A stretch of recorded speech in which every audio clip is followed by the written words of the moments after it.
Everyone, and welcome to Humans of Moving, a Supermove Original Series. Let's get ready to crank up the knowledge and excitement because you've just landed in the powerhouse of relocation tales.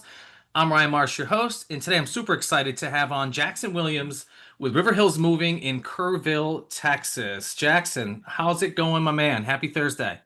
Hey man, it's going good. I'm happy to be on here and be able to talk with you and be able to learn from each other, man. That's it, man. This is what this is about, man. Just a couple movers chatting it out, having a good time. But I really want to touch on your journey today because I think it's really, really cool. I mean, you started at a really young age. So, the first question would be, I would say, is what kind of made you jump into the moving industry at 20 years old? Like either you're born into it, you fall into it, or what have you. What is your story how you got in the industry? Yeah, so I was homeschooled growing up, which was nice because in high school I could work a lot. So we had a family friend who had a moving company at the time. So when I was probably 15, I started doing moving 2, 3 days a week and enjoyed it, was good at it. And so when I graduated high school, I was kind of looking for something to do. Didn't know if I wanted to go to school or, what I wanted to do, like most young people. And so my father introduced me to this guy who was selling this moving company because he knew I did it and knew I was good at it. And I was like, well, I already know about it. I've been doing it for years. I enjoy it. So I was like, let's do it. So I jumped in, bought the moving company. It was right as I turned 20, I bought it a month later. My 8-year anniversary was on what, Thursday last week, so just over 8 years of owning it. Dude, congrats, man. It's a tough industry, but you started 20 years old. You're now 28. Obviously, the future is super bright for you. You've been very, very successful. But what did the early days of River Hills Moving look like? So you're just over 20 years old. You bought the company. Dive into that for me. What the hell did it look like? Yeah, it was definitely different to look on going back. I always tell people, I consider my first 4 years as my college years, where it was a lot of learning. I got paid to do it, so that was the benefit of it, but not a lot. I mean, it was, at first I didn't really know what I was, I knew how to move, but I didn't know how to necessarily run a business at that point. Um, and it was a lot of learning. I bought a company who had a whole bunch of old trucks that I probably didn't need to buy with the company that broke down way too often. So learned a lot of valuable lessons in that. Really, I mean, it was the first 4 years I was young and, maybe had a little chip on my shoulder and thought I could do everything myself and had to learn that's not the case. I got to, learn from other people and grow. And I specifically remember as a kid for like the business back end stuff, I'd always go to my dad for like, LLC, all these business terms, that I didn't know what it was, budgets, ROIs, all these things I didn't know. And I remember always going to my dad and being like, what the heck is this? Or can you help me with this? Or, how do I do this thing? And I remember thinking to myself, when will I not have to ask these questions anymore? Like, when will I just know it? And then it was, 4 or 5 years in, I look back and I was like, no, I haven't asked my dad a question in a while. I'm like, I guess I'm there. And now, my dad will call me and ask me for questions sometimes on stuff. So, it's been a really cool journey. I mean, as like I said, for the first 4 or 5 years, I was on the trucks, like, moving the day to day and doing everything with it. Where now I've been able to, every once in a while, I'll still jump on a job, but I've been able to step away from that and do more of the, the back end sales, marketing type stuff like that. Yeah, and there's two camps, and again, obviously speaking with hundreds and hundreds of moving companies and owners and sales executives and whatever you want to call it. I find that there's two camps. There's a camp that says stay on the truck as long as you possibly can, right? Because it'll help you learn this, that, what have you. Then there's this other camp that says fire your ass off that truck as fast as you can. Obviously, first 4 years on the truck, young, nimble, probably a little bit smaller of an organization. Where do you fall in those camps? And did you stay on the trucks too long, do you think? Did you time it perfectly? Did you fire yourself off them trucks at the right time? What's your thoughts on that? Because I still struggle with, I feel like I'm in the Yeah, middle of both camps on this. yeah, I feel like there's a lot of ways to go on that. I mean, I actually enjoy being on the truck, really. If I don't have other things to do in office, I enjoy actually getting in the field, meeting customers and doing the movie myself. Looking back, I'm happy I stayed on the trucks as long as I did because I was not ready or at a place of maturity to hand it over to a crew lead who would do it all, himself. And I had very control, I guess. I had kind of control issues where I really wanted to be there and hold on to and, be a part of everything. But like I said, at the first part, I don't think I was ready to pass it over to anybody else. I think I had to learn some of those lessons, grow up a little bit, mature a little bit to get to that point to firing myself. So, I mean, I definitely think the goal is to fire yourself in the end, as soon as you can. But I think you mentally have to be in a position to do that. Because like for myself, so I got to a great part where I was finally kind of fired myself, got off the job. I was working on the business side of things, and then kind of had a crew lead doing it, but I wasn't doing a great job of having the culture there for him or having the resources he needed, and I was still working, but I was kind of doing my own thing and trying to figure out other avenues. And it was kind of I was splitting myself too many areas, and everything kind of crashed and burned for a little bit. And I don't know about crash and burn, but I wasn't tracking numbers as much, and the moving side of it kind of went down, and um, I wasn't there to pick it up. So I actually had to. After a year basically of being out of on the job and firing myself, I had to jump back in it for 6 months. But I really needed that lesson to be able to teach myself how to manage that, how to communicate with my crew leads better, how to set up jobs better and expectations better. And so again, it was a quicker turnaround. In the 6 months, I was able to build up a new team of guys who did a really good job, and then again fire myself. And that's been 2.5 years about now Wow. since I did that last. And it's been great since then. Like I said, it's like, especially during these summer months where it's like, we're super busy. I'll jump on a job maybe once a week, twice a week, because I'm not going to turn away jobs. And I'm like, I can jump on a job. It's during the summer. Like I said, I enjoy doing it. So I'll jump on here and there. But for the most part, I try to keep myself out of it so I can help, create work for the guys. No, absolutely. And I want to dive back just a little bit on the numbers aspect because I feel like that's a huge, I don't want to say a gap in the industry because there's a lot of companies that we work with and chat with that know the numbers inside and out. You had mentioned earlier about like a potential of a struggle where you maybe necessarily didn't understand the numbers, things started to kind of crash a little bit, and then you basically got back on the trucks, not sure what happened there, and then boom, we're back to success. So, in your opinion, what were some of the numbers that you were missing? And then basically, how did you dig? Because I feel like this is like a whole nother show. I feel like at this point, there's so many movers that are in this situation that you were in many years ago. They're in it today. I don't want to say that they're dying, but they're on life support, we'll say, right? So a couple lessons learned, would you say? What were the numbers that you weren't paying attention to that you look back and go, how the hell did I miss that? And what are a couple things that movers now that are potentially in your shoes? Could you help them out and say, hey, guys, these are the three pieces that when I was going through X, help me get to Y, if that Yeah. makes sense. Yeah, so I mean, during that time, honestly, I didn't track any numbers at all. It was kind of just, I got calls, I booked the job, and I paid myself a salary, period. And kind of just that's what I paid myself, and I didn't look at the numbers at all, honestly. I mean, that's never really been my strong suit. Um, but once that happened, that's when I really started diving back into numbers, making sure, at that point, I think this is a big problem in the industry with a lot of people struggling. I wasn't charging enough. Now my service kind of reflected that. I was doing a, more of a rush job, which, is why I charge that much.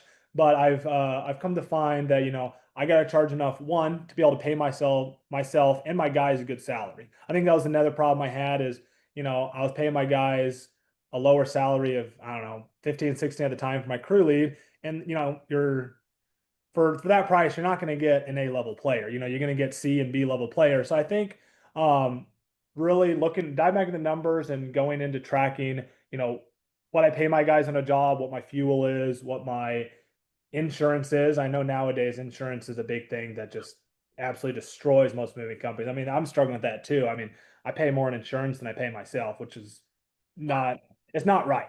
Yeah. So it's a really hard place to be in, but keeping track of those numbers and making sure, I mean, you're charging the right amount. I think that's the biggest thing is don't be scared to charge what you're worth. But if you're going to charge that, make sure you do an excellent job and you do what you say, really. Yeah. No, if you're going to be the highest price mover in the area, you better have something to back it up. There better be a mass differentiator.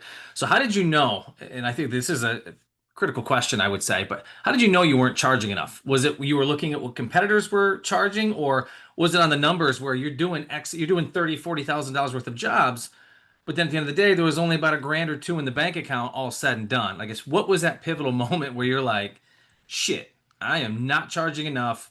If I continue down this path, we're going to be pulling daisies here. Yeah, so that's, I mean, like this past year, I mean, I'll give you an example. I raised my rates here in what is it, January about. I raised it where I just really went back. I looked over, what I was paying my guys, what I wanted to pay my guys too. I want to be able to support my guys and have my guys have a livable wage. But then at the end of the day, after paying the guys, paying all for all my expenses I have, what do I make? What do I take home personally? And then what is my profit margin on the back end? Where I mean, last year was hard for everybody in moving. It wasn't a great economy like that. I think I only had like I mean, it was kind of embarrassing. I think it was like a 6% profit ratio. That was insurance was screwing me a lot, and so I was like, okay, that's not what I want. I'm like, I need to be up towards 15, 20%. I'm like, okay, so what are the biggest things I can do? And I'm like, I can raise my rate, and but with that, like I said, I had to raise my level of expectations for the job site. So I was able to shout out to Moving Titan. I got Moving Titan, had all my guys train on that. And we started to provide just a next level of service, but we also started to charge that next level, which is, customers. I don't hardly get customers saying, wow, that's too high of a price. Generally, it's, well, I found somebody cheaper, and I'm like, okay, well, you think they're going to do a good job? I'm like, I always tell them, make sure you look at reviews. That's always a big indicator, and make sure they're licensed. And I'm like, but if they don't want to use me because I'm more expensive, I'm not going to discount myself and discount my service to help them out because then I can't provide the service that we guarantee all the time. Yeah, and so with raising the rates, obviously you mentioned the Tighten Up training, which love those guys. Chad, Wade, John, the entire group, super pumped for the Tighten Up retreat. You're going to be at the Tighten Up retreat this year. I'm trying to make it out there. I got a few events that same month there, so I'm trying to, toggle which ones I'm going to go to. But yeah, I'm definitely planning to go. That's awesome, man. I hope to see you there because we're going to be there in force, and we had a great time the past couple of years there, and they put on a hell of a conference. Um, out of all the conferences I go to, by far, this one has some incredible education, awareness pieces, and everybody's so willing to network and kind of give up. I don't want to say the secret sauce, but they're willing to work with just about with anybody that pulls up in there. So, with the raised rates, what was a couple key parts of that training? Obviously, raising your rates and just keeping the same level of service is probably not going to take you to the next level. So if you had to define like one key piece of that training, or maybe there's more, what really elevated your crews to get the buy-in to be able to charge a lot more money for your jobs? I would say I mean, the training helped a lot. I would say my expectations, I sat down with my crew leads and was like, we're going to charge a better rate. I'm like, a higher rate. I'm like, that's going to mean, a bigger salary for you with that, but you're going to get a lot more responsibility with that.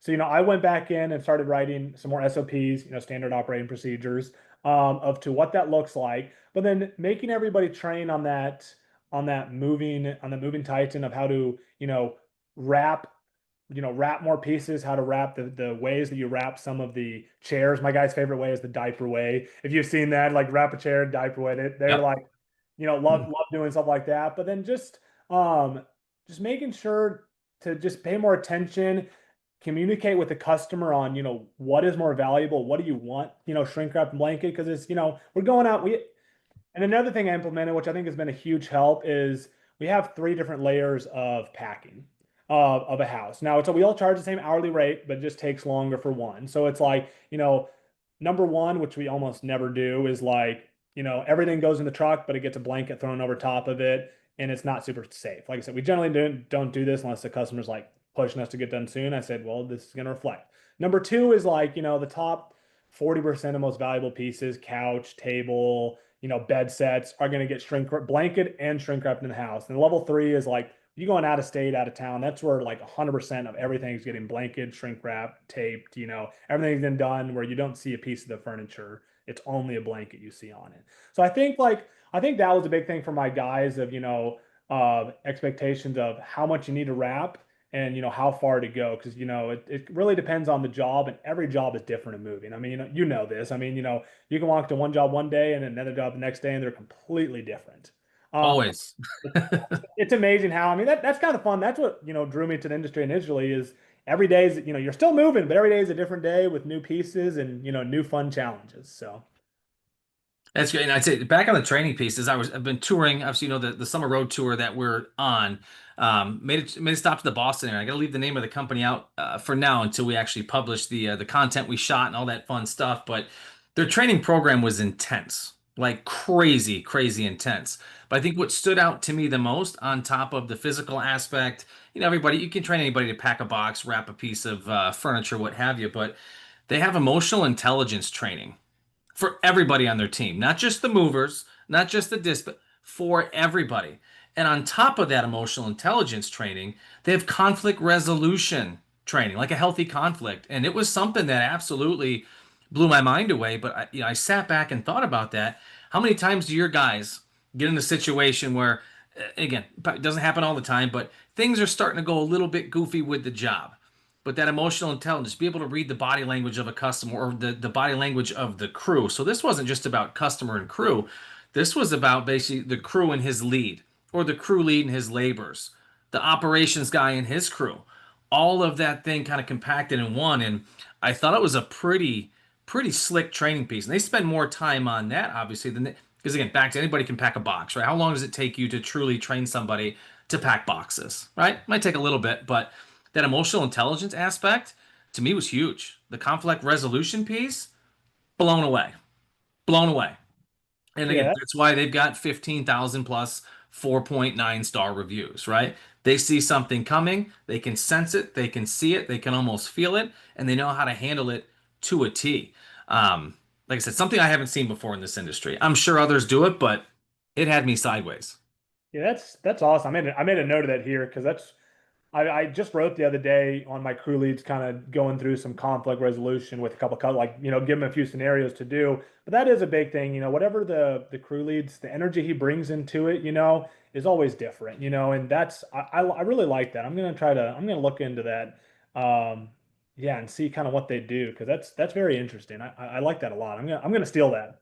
Dude, steal it because, like I said, I've been talking about it like crazy, and I'm actually kind of leveraging a little bit as well. You just never know what situation you're gonna run into. You can use it at home. You can use it with the crazy in-laws. Like I feel like that training can be leveraged so far outside the industry there. But obviously, going back to kind of the growth of your organization and maybe a little educational piece, are there any key decisions that you made along the way that still stand out today that has brought River Hills Moving to the next level? Yeah, there's a couple things there. Um, I would say one of the biggest things that's happened. So, I mean, we've done a good job of growing, year over year. But this year we're on track to do an 85% growth from last year. Ooh, So we opened up another branch in a neighboring town 30 minutes away, but we're really booming and growing this year. I would say a big thing with that is well, there's lots of big things. There's a lot of big things there to do, but I'll say one of the things for me is the way my team shows up. So the culture I've created for my team members, I have like a fantastic group of guys who have great attitudes. I make sure to be involved in their personal lives. Their kids. I know all their kids' birthdays. I get them birthday presents every year. Like I make sure we're a family at this point. I think that's what I pour into them is what they're going to pour into the company at the end of the day. I always tell my guys, like, your job is to do the jobs. My job is to feed you and help you in any area you want to. You want to exceed in family, business, whatever. But I would say a big thing is I really our branding, we've really done a great job of this past year. I'm just now getting my first, well, I'm getting my first truck wrapped this week actually. I have like logos on the side of it. I'm really getting it wrapped. All my guys have these great blue polo collared shirts on that they always wear. We have a dress code now. We have I've just done a really good job of writing a lot of SOPs, operating procedures for them to do. I think another big one too, is I've spent the money on SEO on my website the past 2 years. yep. I've really, beforehand, when initially started, it was a little SEO company. I paid $50 a month just to keep my website alive. Where nowadays and it's hard. SEO companies are hard because there's everybody promises the exact same thing, so it's really hard to figure out who does good and you know what. But we've really found a really good SEO company now we work with that has just really done a great job for us. You know, it's not cheap, but we get so many jobs from it. And then we've also been doing local Google ads with them, Yep. which have done a fantastic job in our area. So really just that, and then reviews. I would say reviews is another huge one. I know everybody always says that, but I have my guys at the end of the job. They have a QR code on the back of their clipboard. They show the, hey, if you liked us, please leave us a review. They give them the QR code right there. They scan it there in person, and they help them walk through to leave a review. We got, you know, 100, we got 120 reviews last year alone, and we were only running one truck. I mean, so Oh, like, so we were getting those reviews. I mean, the guys understand, like I said, me being important to the guys, really, the guys are really sold on the vision that I have set for the company. So they're all in and making it happen with me. dude, I love it. And you said something I don't think you realize what you said, but I love it. Is nobody's anonymous in your company. Like I said, you know the birthdays, you know the kids, you probably know the families, you know what makes each individual tick, and that is absolutely critical for an incredible culture. I came from the moving world where I didn't know everybody, you know, because you'd have an influx of 30 people in the summertime, and you knew people by how people are screaming at them, calling them all sorts of names. Like we didn't know any of that stuff. People were anonymous, which in return, people didn't care. If I didn't take the time to get to know you, Jackson, say you're my crew leader, what do you really think you're going to care like I care? Absolutely not. So once we flipped that script and we had the theme, like nobody's anonymous here. Like we're gonna know everything about everybody because we truly care. That's when shit just changed like drastically. Um, I love how you do the. Do you do color coded shirts or is it just is everybody on your team wear blue or does your crew lead wear like a Everybody wears red? blue. No, Everybody's blue. everybody wears the exact same shirts, marketing guys, anybody in the team, exact same blue shirt. They're collared, so they look super nice going into a job. I mean, something about a collared shirt that people just, you know, instantly trust. Blue's a good color also, you know, you get into color theory. Blue's a great trusting color. People see that. It's a bright, warm, welcoming color. But speak back to culture, like that's a big thing on my heart with business or moving in general is the culture for the guys. Like I said, you know, before when I, you know, initially, you know, fired myself in the company, I didn't have a great culture for my guys. And that's something I, you know, resolved to do next go around. You know, I'm a small organization, so I understand there's people have, you know, huge organizations, lots, you know, I have 8 full-time guys with working with me now. You know, I make sure, you know, I know all their names, I know their last names, I know their wives, their girlfriends, their kids, birthdays, and all that. Like, I really make sure to be involved in their lives. You know, we do every quarter, I do a quarterly evaluation. I take and individually, I take one of the guys out to lunch or supper with me, and we talk about the performance, but we also just talk about life and get to know each other, you know, get to be relational. And then we have a meeting at the end of the quarter. We'll go picnic, play pickleball, or Yeah. you know, we went shooting one weekend here in Tech, you know, big thing here in Tech. We go shooting. And so I always try to, you know, do things involving with the guys. And I say, like my mission, you know, I show the guys my mission for the moving company is to grow boys into men and help them realize their God-given potential. That's my mission in the company for myself. Like I said, you know, like I said, touched on earlier, it's like they're the ones out in the jobs actually making me money. My job is to help, you know, feed into them so they can be the best boss they can be, the best husband they can be, you know, the best, you know, family member friend they can be. That's awesome, man. And I'd say one of the things that when you own your own business, you know, I know a lot of people go into it to make a ton of money, right? People over profits is what I've always said. You know, even on my side piece that my side gig that I had people over profits. And I tell you what really gets me going. It's not having the crazy, you know, eight, $900,000 month or whatever the case is. What gets and drives me is when I have that employee that bought their first new car. Right? They've always had hoopties their whole life, but now that they've came in, they bought into the culture, bought into the organization, they're making money, whether it be between what their hourly wage, the tips, performance-based pay, bonuses, what have you. They're buying the new car. And you have another employee that, you know, for 20 plus years, they've rented a home. Now they've just bought their first home. I feel like that truly is what drove me to try to become greater and greater. And it wasn't because of my people. Seeing my people around me just absolutely kind of go upside the mountainside was, and I'm sure you feel the same way, was probably some of the best feelings I would say. And that's why I love this industry. You know, the people within it and watching them just come out of their own shell and grow tremendously was so fun to watch and see. Yeah, no, I love that. You know, I can see you have a great heart for that too with that because I mean, that's a big thing. Yeah, you said, guys buy a new car, the guy's making money, I don't need, I'd rather take a little bit end off my net profit end just to make sure my guys have enough to, survive. As this economy nowadays is not great, and you can't Yeah. survive off 15, 16 an hour right now. I mean, you just No. can't.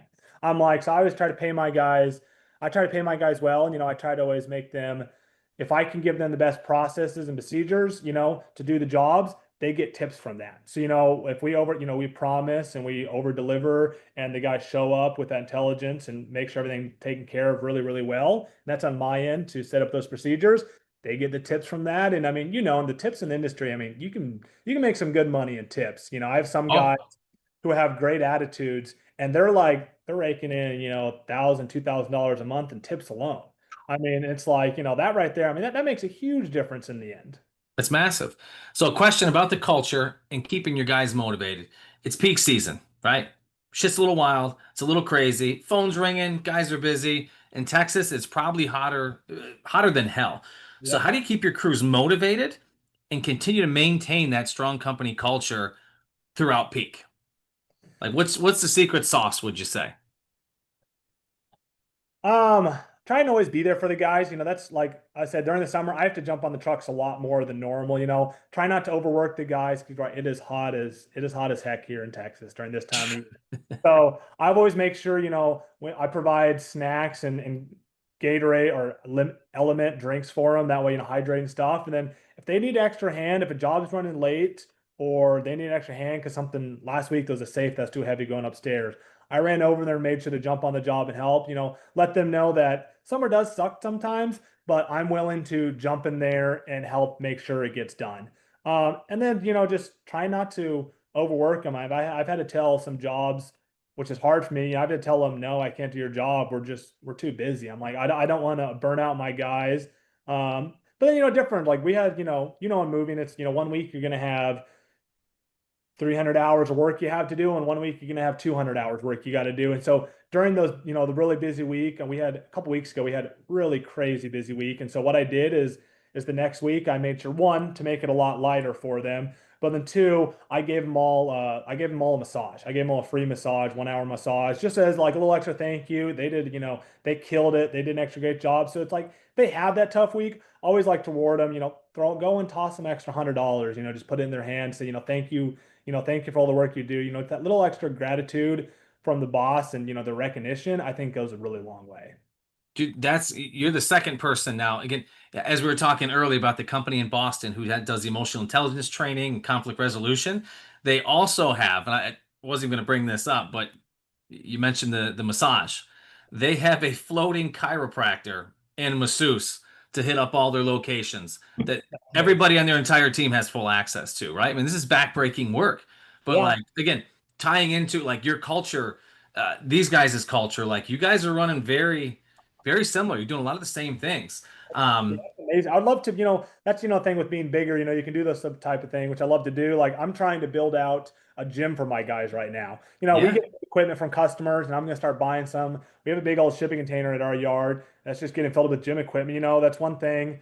Not a whole lot of guys want to work out at the end of the day, which is fair. It's not like you're not doing a hard job already, but yeah. if you want to, a lot of the guys still have gym memberships since you don't got to pay for that. If you can have that there, I mean, that's just one thing I can give them. And, I've always wanted to try to work out some type of partnership with a masseuse. But, maybe someday down the road when I have a bigger company, I can just have one guy on who's a full-time One masseuse. guy on payroll. Exactly, exactly. Come in. I mean, I benefit from that, so that sounds great to me. But also, the guys can benefit from that because yeah, they need that every once in a while. But with the work we do, a good massage or a chiropractic adjustment can go a long ways. Absolutely. I mean, I need one just sitting on my behind here working from the computer half the time. But I want to take a step back a little bit because we're coming close to the bottom of the hour here. You know, you've been in the business for 8 years. What are you most proud of your journey to how do I say this here? But yeah, what are you most proud of your journey over the past 8 years? Like, is there one thing that stands out? Um, Most proud of. That's a great question. I would say, um, I'm most proud of a lot of myself. I don't know if that's prideful or not, but myself on um bettering myself individually. I think, the around the time when I started to grow is when I personally decided to um, not use excuses, and I started to develop myself personally to develop the business. Yep. Within that, I think I've always tried to do an excellent job in the industry, and always like for damage claims like that, I always try to make the customer happy in the end. I probably pay out way more in damage claims. There, industry standard is 60 cents a pound. I almost have never I've never done that. I mean, I'm always going to try to make it right at the end. So I'm always proud of myself, I guess, on always developed, producing that top-notch service. And if I don't, I always try to do everything in my power to make it right in the end. Hey, valuation coverage. Have you looked into that yet? I just started learning about that. Yeah, I just started learning about that like last few months. And so I'm like, I have it on my list actually to write out a piece of paper for that, SOP for that, and get that Dude, done. it's a whole nother stream of revenue. If you've got great crews, this, that, what have you, a whole nother stream of revenue. And then you can actually bonus your guys on that as well. So if they complete a job and there's no claims, a customer paid 250 or $300, you're going to take a portion of that and bucket it for the company piece, a portion for the crew, and then a portion goes into the claims bucket. So in the event that you do have another claim, you're not digging from your money or the company's money. It's in the little kettle there. But yeah, no, valuation was a huge, huge selling point for us. Yeah. Um, I would And I say think back in the day, but I didn't touch on this, so I think one of the biggest things helped me grow too is humbling myself and learning from the guys. I mean, moving really is a great industry. I mean, any talks I've had with other business owners or I'm part of the moving army, with over there with Austin Yarborough. he And just called me twice while we're on the podcast, like oh, back to really? back. Okay, yeah, Yeah, yeah. so I'm like, what is? I just texted. That's why you saw my head go down a couple minutes ago.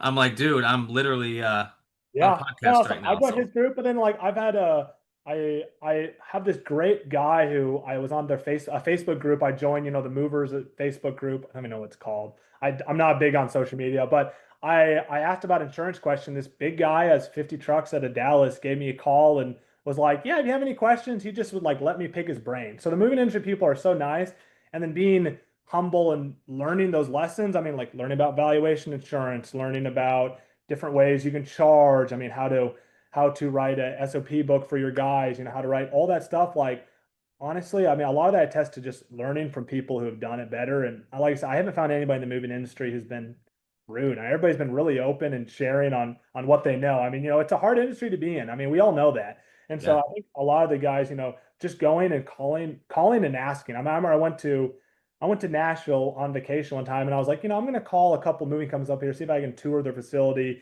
and sit down with them for a minute. And I called a couple guys, and they let me, I'm like, I'm not in your market, so I'm not going to pull on any of your jobs. I'm like, let me pick your brain. They were happy that they met with me, and like I said, I think I've done that in the past like year and a half, where I've really been in podcasts, meet with people, talk to people, and I think that's been a big thing in growth. Of I know I can't learn it all myself, and I don't know what I don't know. And so if somebody can teach me that, that's going to help me out dramatically. no, man, leverage the daylights. There's so many incredible people in this industry, and this is why, like, I don't ever see myself getting out.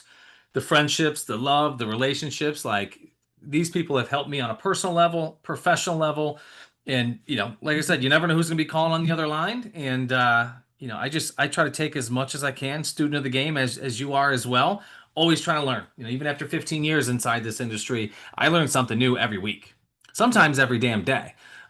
Especially with regulatory changes, military, GHC, all that fun stuff. You never know what the hell is going to go on. But last question before I put you in the hot seat for um, three quick fire blast questions. If knowing what you know now, Hmm. right? Rewinding the clocks to the 20-year-old Jackson who's buying a moving company, what would you do differently? Um, Probably wouldn't have bought a company. I would have just started. That's the first thing. That's the first thing differently I would have done. I think I would have made sure to get the proper equipment, pay the extra money up front to be able to get the good dollies, the good truck and trailer, get it wrapped, get all the company shirts on, and really just putting that extra effort into the beginning process to be able to make us look the part and look presentable. Awesome. Now I'm put you in the hot seat real quick as we're going to end here. Three quick questions. Fire away with whatever comes to the top of your mind. You ready to rip it? Yeah, let's go. What's the hardest item you've ever moved? Oh, goodness gracious. Um, It was probably an old-fashioned fridge, like the ones before they're electric, where you put the ice under the box there. It was this one that was probably 10 feet long and 7 foot tall. And Whew. I don't know how the heck they got that in the house. I mean, we had to like take out the trim to be able to get it out. It was, I think they built it, I think they put it there and then built the house around it. But yeah, it was a doozy.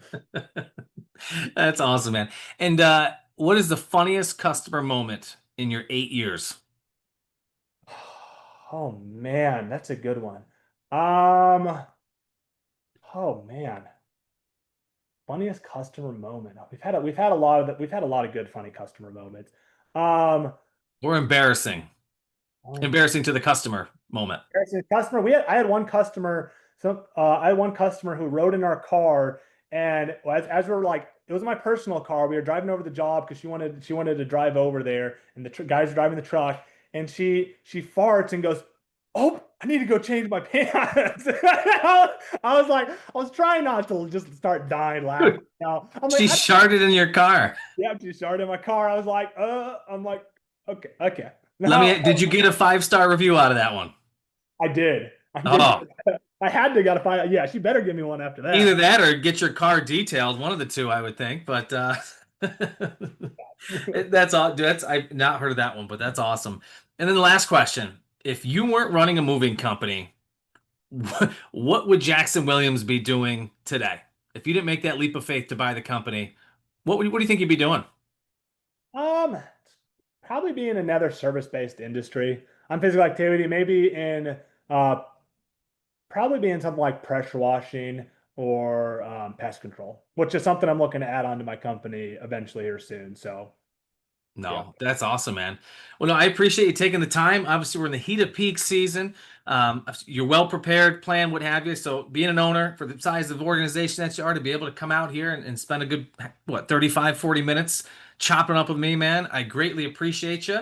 And in closing, I want to thank everybody for turning into Humans of Moving. We'd love to have you on the show. And if you're a mover, shaker, or just as passionate about the industry like myself and Jackson, please shoot us an email at brian@supermove.com, and we will see you next week for the next episode. We'll see you guys soon.